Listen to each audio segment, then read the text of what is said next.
Today we're talking about unpopular KDP opinions. We have no time to waste. Let's go. Well, first of all, thank you for being here. Number one, copying other people. Why is this unpopular? I feel like it's really hard to have a successful niche or category or brand if you're not thinking for yourself and you're not collecting your own keywords and putting in the work to create an amazing book. That's it. That's all that is. And just so you guys know, I've been only publishing 18 months, 16 months on Amazon KDP. I built a passive income stream of 4 or 5 figures a month, and I teach Amazon ads for books. I do a lot of niching down, and so that's where some of these unpopular opinions come from.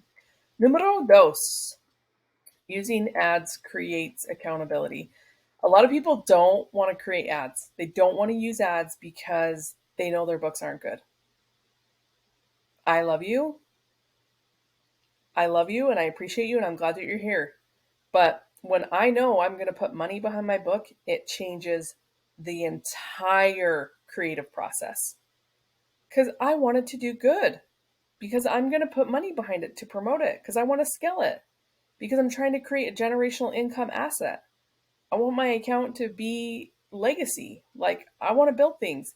This is really unpopular. Some people don't believe in their books enough to turn on ads for them. Numero tres, only pursuing KDP. If you are relying only on this income, I want you to just understand the risk and understand the importance of platform independence. The only reason I say this is unpopular is because there are some YouTube channels that's all they talk about, and I think that's great. I think that's great. But I just think it's unpopular to talk about other that just don't put all your eggs in one basket. Let's normalize diversifying.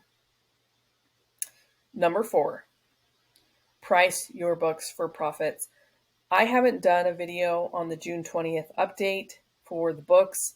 Some of my books are going to lose some larger royalties. Some of them, it's not going to be a big deal. I've always liked to price my book for profits because I'm proud of the books and because I'm turning them on with ads, right? I'm turning the book, I'm putting the book in a campaign is really the way I need to say it. And I need to have a margin to spend a certain amount to acquire a customer. So it's all based on math and reverse engineering. And there's even an app, I'll do a tutorial on it soon. It's you can look up how much a keyword is.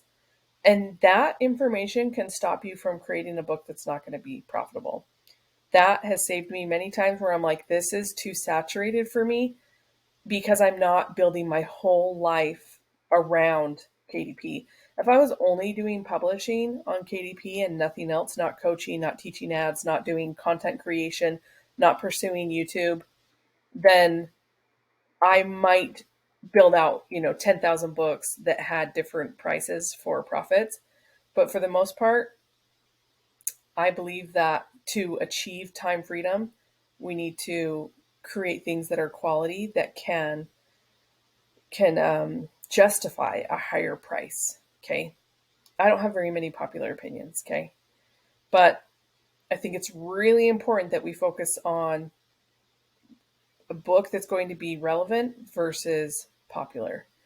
And let me explain this. It is so easy to follow the trends on Amazon KDP. And there are sub niches of trends. There's evergreen content. And that to me is the most valuable type of content. I think you could sprinkle in your account some things that are popular or seasonal.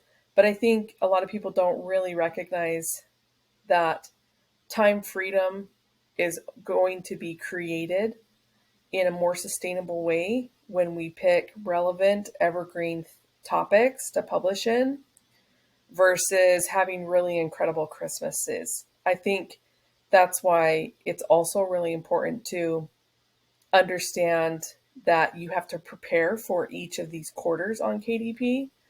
I talked about, creating a to-do list for Q4 because that's relevant and that can set you up for the future. And I think it's really important for you to find your path that makes your books relevant also, versus just publishing what seems to be popular and trendy. Because when you build out a brand, you want something to remain relevant, right? We want something that builds income for us, sleep income, right? We wake up and it's there. So those are kind of the five unpopular opinions I have. They're not too controversial, but I just wanted to share them with you. And the most important one to me, well, I feel like I have a couple, but pricing your books for profits is so important because you need to be able to be in this game long term. This one, you guys know how important this is to me, but this one's probably my favorite right now because when I know that I'm going to turn on an ad and like, okay, I have to spend $20 behind every book I publish. I think I have actually, that's actually a good video for a separate video. I could go into that. How much marketing budget should you put in for each book? Because right now mine's about $11 per book. And that's coming from my royalties. That's coming from me wanting to give this book a fighting chance. So let me know what questions you have about unpopular opinions and what I can do for you guys. Love you lots. Peace out.